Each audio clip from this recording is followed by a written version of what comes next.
Welcome back. Now we are going to start the practice questions or the practice material for Unit 1 and Unit 2.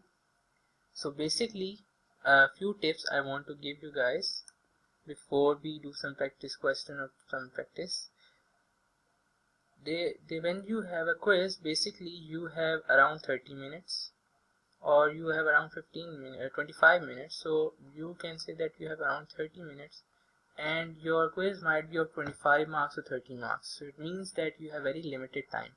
So the basic thing about this microeconomics is that when you have a quiz, you have limited time and you have to answer the questions. Basically, when you would be given a question, you would not get marks for writing a lot of things. Like if you write more, you're not going to get more marks. You're going to get marks if you write the right answer, and the right answer could be in 1-2 lines, could be depends upon the number of marks, and basically depends about how the marking scheme is built. You can easily tell that where you have to write what thing, because it's like you will not be asked a theoretical question. So basically your quizzes would not be very much theoretical, they would be more practical and numerical and graphical. Numerical and graphical is a thing that you will be asked to make graphs. So you can't run away from thinking that if you don't know how to make graphs, you would be able to score very high marks, because the graphs is the basic thing about economics. So limited time, and then you're asked direct questions which you have to answer, then you get the marks. So the basic thing is that whenever you get the question paper for the quiz, you have to see which question you know the best, because when you know the best, you have to attempt it the first thing you have to do is to attempt that question, because when you attempt that question, you will get the marks in that. And remember that the mean for the quizzes and everything is not that high. It would not be high. Every person struggles like you do, so you cannot think about that everybody's going to score a lot of marks. So basically you have to score the maximum you can depending upon your preparation. So the way I'm just trying to tell you is that I'm not trying to tell you that about the preparations, I'm more telling you about that when you are sitting in the quiz and you have prepared, then what you can do to maximize your potential, that is your prep. So now you can see that due to limited time, we have this is a course in which people do not get a lot of marks, and you can expect is around 70 to 75% even. So the basic thing right now is to be, when you are doing practice material, is to take the conceptual. The more concepts you get, the more successful you would be. The thing is that whenever you are asked a question, you have to understand, you would only get good if you have understood the concept. So basically the lectures and are very important for this course. So hopefully this practice material, that is why the practice material is not that important as it might be for macroeconomics actually, for example. So that is why we have to look at certain things. But now I am going to start with Unit 1, and we are going to see what things are going to be very important. So basically we studied two graphs. One of them was about the real GDP, GDP per capita, and it went through the years, and the other told us the growth rate. So let's see how we are going to be tested and what we need to know. So their first graph was the ordinary scale graph. So ordinary scale graph is about, it just tells you that your time. So you can expect some question related to it, that there will be time and then there will be some GDP per capita. So you can see this will be a graph which was like this, or sorry, it was like this, or like a hockey stick. So this is useful when you need to know the rise in GDP, or you want to see how the GDP increased with years. So this was the ordinary scale, and basically this scale is useful only when you want to see how the GDP rose during the years. But the more important scale, which is the ratio scale, and the ratio scale has one important thing, is that the GDP per capita is always double, like 200, and it would be 400, and it would be 800, and then 1600, for example. So what advantage it has, that it is able to tell you the growth rate. The advantage of it is growth rate, and the gradient would always tell you that if the growth rate is constant, you will have a line that is a straight, that would be a line.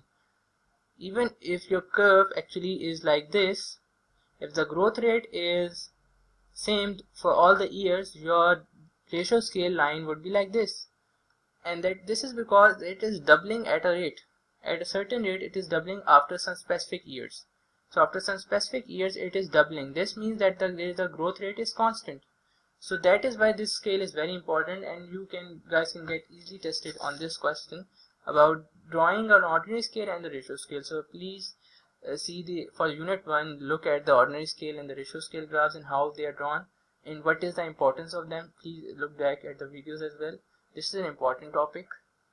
Another topic that is important, because unit 1 is the least important of all the topics because it's an introduction. So another thing that is important, and it's very important, because in quiz 1 especially, it's the Lorenz curve. Lorenz curve is something that you guys will get tested, because you might be asked to draw, you will be given some data. Remember that whenever the Lorenz curve is drawn, there are two things that we need to remember. So on your y-axis, the first thing is that what is on the x-axis and the y-axis. So y-axis always has the cumulative. So remember, the first thing is just cumulative. This means the sum. You always add the percentages, the cumulative share of income, that is in percentage. So it would be as a percentage. So important thing is that it would be from 0 to 100%. So remember that you have from 0 to 100%. The other thing is that on the x-axis it is the cumulative. Again, it's something that we have to add, share of population. And remember, it would always be from lowest to highest, from the poorest to the richest. So lowest to highest income, so from the poorest to the richest, and again it would end at 100%.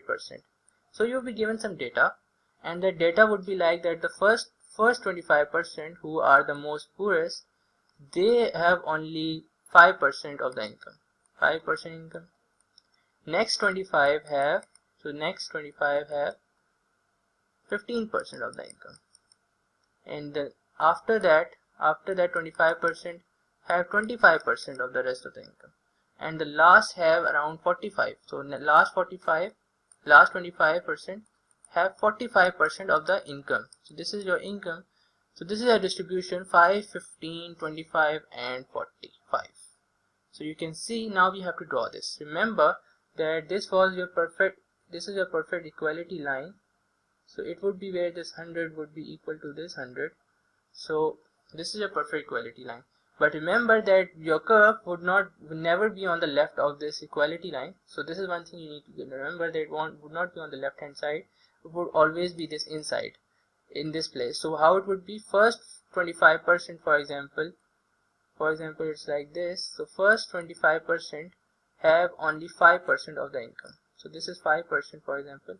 So it would be like this, that first 25 have very less, but next 5 have 15% of the income. So they have 15% of the income, but it's cumulative. So we will add 5 plus 15, and we will say that at 20%, for example, at 20% is here, we will make 20% here, and at 50% we are going to draw this. So remember that this curve is going towards this way. Then at next 25 has another 25. So you can see that from 20, now we are going to add 25 and say that it's 45. So 45%. No. Remember that it was 20, 45. Sorry, it's 55. The remaining is 55. I'm sorry. The sum should always be equal to 100. So it was a mistake that can occur. So your next 25 has 25%, so it's equal to 45. So we are going to make a dotted line and make it till this point, so it would be equal to this. We will make a smoother curve. It should be a smoother curve. It's very difficult to make it, but it will end at the same point as this thing. But you can see this this area tells you the Gini coefficient. So this area of this will tell you the Gini coefficient. So but it is less than, you can see that the area will tell us about the about how the income has been distributed. But you can easily see that poorest people have very less income and the richest have a lot of income of the population. So this is where you're going to get tested. Study about the Lorenz curve and how it's drawn, like I have drawn in this way. It should end up at this point. It would be smoother. You just plot the point first and then make the curve. So this is where our video ends. Thank you.